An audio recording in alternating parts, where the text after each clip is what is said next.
Boa noite a todos, eu sou o Rodrigo, sou estudante de farmácia no segundo semestre e sejam muito bem-vindos a mais um episódio do Código da Vida. Hoje a gente vai falar sobre algo que está por todo o nosso corpo, a genética. Você já se perguntou, por exemplo, por que você tem o nariz do seu pai e o sorriso da sua mãe? Pois é, hoje a gente vai falar sobre isso. E hoje nós estamos em 9 pessoas. Meu nome é Gabriele e eu sou estudante de farmácia. Meu nome é Carol, sou estudante de farmácia. Meu nome é Stephanie, sou estudante de nutrição. Meu nome é Manuela e sou estudante de biomedicina. Meu nome é Isabela, sou estudante de biomedicina. Meu nome é Giovana, eu sou estudante de biomedicina. Meu nome é Murilo e eu sou estudante de biomedicina. E eu sou a Melissa e sou estudante de biomedicina. Bom, gente, dando um pouco de introdução à genética, vamos falar da pessoa que começou com tudo isso, Gregor Mendel. Ele foi um monge cientista que viveu no século XIX, ele nasceu em 1822, na Áustria. Ele concentrou a maior parte dos seus estudos e experimentos na região onde hoje a gente conhece como República Tcheca. Ele atuou como professor, além de realizar os experimentos. Exatamente. O Mendel faleceu em 1884, porém seus trabalhos foram realizados nos anos de 1856 e 1863, revolucionando a biologia. Para fazer isso, ele utilizou uma planta chamada ervilha de cheiro. Ervilha de cheiro?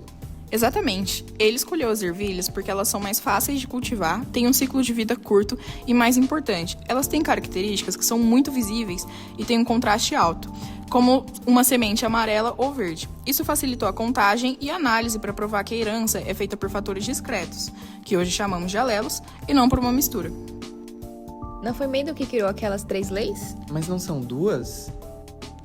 Na verdade, são 2 leis, porém algumas fontes encaixam a lei da dominância como uma terceira lei, porém ela se encaixa na primeira lei que vamos falar agora. A primeira lei de Mendel trata-se de uma única característica, no qual afirma que cada caráter é determinado por um par de fatores, que na hora da formação dos gametas se separam e formam apenas um fator para cada gameto, usando o princípio que resulta na proporção fenótipa de 3:1 na segunda geração de filhos. Já a segunda lei, que é a lei da segregação independente, é para quando olhamos 2 ou mais características ao mesmo tempo. O conceito é que os fatores dessas diferentes características se separam e são herdados de forma independente um do outro. Isso significa que a herança de cor da semente não vai interferir na sua forma. Por exemplo, essa segregação independente gera a famosa proporção 9:3:1 na geração F2, que prova que as características não são ligadas. Resumindo, o trabalho de Mendel é a base de toda a genética moderna. Muito interessante, né? E a partir disso, a gente pode falar um pouco sobre genes, né? A gente tem aí os genes dominantes e os genes recessivos, não é, Murilo? Isso mesmo. Agora vamos falar um pouco de genes. Bom, nós temos 2 tipos de genes, os genes dominantes e os genes recessivos. Mas o que são esses genes? O que eles representam?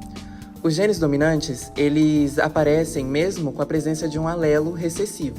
Já os recessivos, eles só se destacam com a presença de um outro alelo recessivo, uma duplicidade, digamos assim. Um exemplo simples para isso, uma roda de amigos, onde você vê 2 pessoas totalmente opostas, um que domina a fala, que chegando, que mostra que ele está ali, fala alto, se expressa, esse seria o gene dominante. Enquanto o gene recessivo seria aquela pessoa mais retraída, que fica no canto dela, que não socializa muito, não é muito aquela pessoa que fala, deixando assim o dominante se destacar mais. Então, é basicamente assim que o corpo decide quais características vão aparecer. Agora um exemplo mais literal é o gene azão, que é dominante para olhos castanhos, e o azinho, que é recessivo para olhos azuis. O azão com azão dá olhos castanhos, o azão com azinho dá olhos castanhos, porém um castanho mais claro, e o azinho com azinho dá olhos azuis. O gene dominante é como se tivesse uma voz mais ativa, ele se manifesta mesmo quando o recessivo está presente. Já o recessivo, ele só aparece quando a pessoa recebe o mesmo gene dos pais. E o mais curioso disso tudo é que o gene recessivo pode ficar escondido por gerações e depois reaparecer, tipo quando o bebê nasce com olhos claros, mesmo que os pais tenham olhos escuros. Então, se o pai for azinho e a mãe for azinho, a chance do bebê nascer com olhos azuis é de 50%. Então é como se fosse um jogo de cara ou coroa? Isso, metade das vezes pode ser castanho, metade azul. Então seria só 50-50? Não, isso é só um exemplo simples. Na realidade, a cor dos olhos pode envolver vários genes e não só um. Mesmo assim, esse modelo ajuda a entender o básico de como a herança genética funciona. E quando a gente fala sobre genes e sobre leis de Mendel, não tem como a gente não falar sobre doenças genéticas, né? Porque os nossos genes não definem só as nossas características físicas, a nossa aparência. Ela também faz com que a gente tenha muito mais chance de herdar certas doenças. Isso mesmo, os genes eles explicam várias doenças hereditárias. Para entender melhor, vamos pegar um exemplo bem conhecido, a fibrose cística, também chamada de doença do beijo salgado. Ela é uma condição genética crônica que afeta principalmente os pulmões, o pâncreas e o sistema digestivo. Para ter uma noção, ela atinge cerca de 70 mil pessoas no mundo todo e é considerada a doença genética grave mais comum na infância. Tudo começa com um gene defeituoso, que faz o corpo produzir um muco muito mais grosso que o normal, tipo de 30 a 60 vezes mais espesso.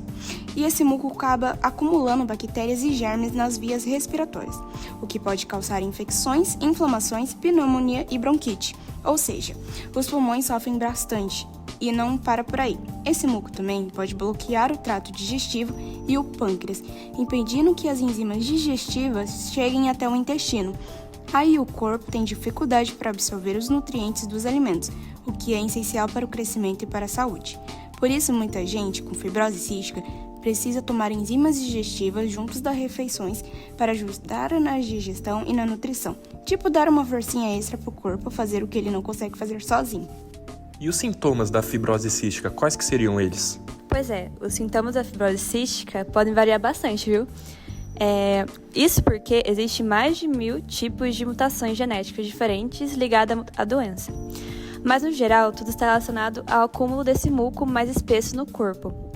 Quando ele se acumula nos pulmões, por exemplo, pode causar uma tosse crônica, pneumonias de repetição, infecções, inflamações. O catarro é bem grosso, ele lembra um chiclete, sabe?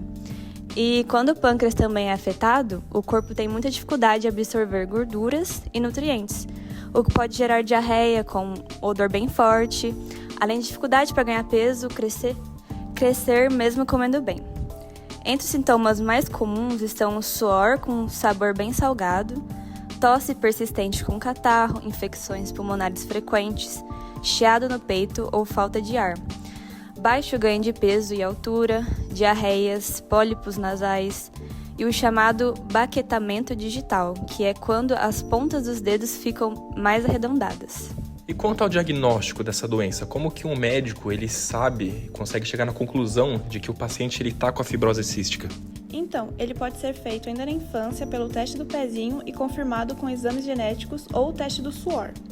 O tratamento varia conforme a gravidade, mas geralmente envolve controle dos sintomas respiratórios e digestivos com medicamentos, enzimas, fisioterapia e acompanhamento médico regular. E lembrando, só profissionais habilitados podem diagnosticar e tratar. Nosso papel é informar e conscientizar sobre a importância do diagnóstico precoce e dos cuidados contínuos. Então, gente, agora separamos esse momento final para falarmos um pouco sobre curiosidades sobre a vida de Mendel, sobre a genética. Então vamos começar. Vocês sabiam que Mendel não estudou apenas ervilhas e também abelhas, porque ele queria fazer experimentos para poder entender como as características eram passadas entre elas, porém ele levou algumas picadas. E o trabalho dele com as ervilhas durou 8 anos, entre 1856 e 1863. E entre esse período, ele chegou a plantar mais de 10 mil ervilhas e analisar e anotar minuciosamente cada etapa. Sério, tadinho, gente, mas o cara era persistente. O mais engraçado é que mesmo ele sendo monge, ele tinha uma mente bem de cientista, moderna. Ele anotava tudo, fazia tabelas, ele comparava resultados e era super organizado.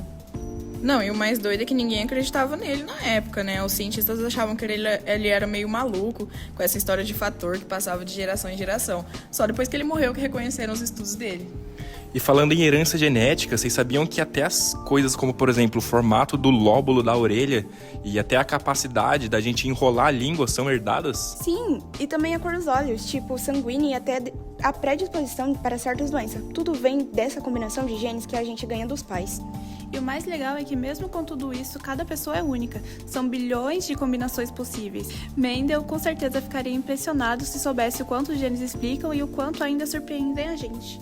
Ele teve uma infância humilde, ele nasceu em uma família de fazendeiros pobres, mas sua inteligência foi notada por um padre, que incentivou seus pais a mandá-lo para a escola. Ou seja, nem escola ele tinha na época. E a inteligência dele, tipo assim, foi notada pelo padre. Que loucura. E ele não era biólogo. Além dele ser monge, ele também estudava matemática e física. E essa base com os números ajudou ele a perceber padrões hereditários que os cientistas não perceberam. E o Mendel é o Mendel, né? Se não fosse por ele, hoje em dia a gente não teria metade do conhecimento que a gente tem sobre herança e sobre genes, né? Ele que foi a base de tudo ali. E todos os estudos que vieram depois vieram a partir dos estudos e das leis do Mendel. Então, gente, a pergunta que não quer calar. Foi tudo graças ao padre ou ao Mendel? É verdade. Mas assim, gente, brincadeiras à parte, todos nós sabemos que o mérito é todo do Mendel.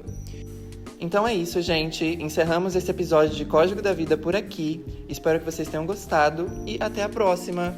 Tchau, tchau, gente.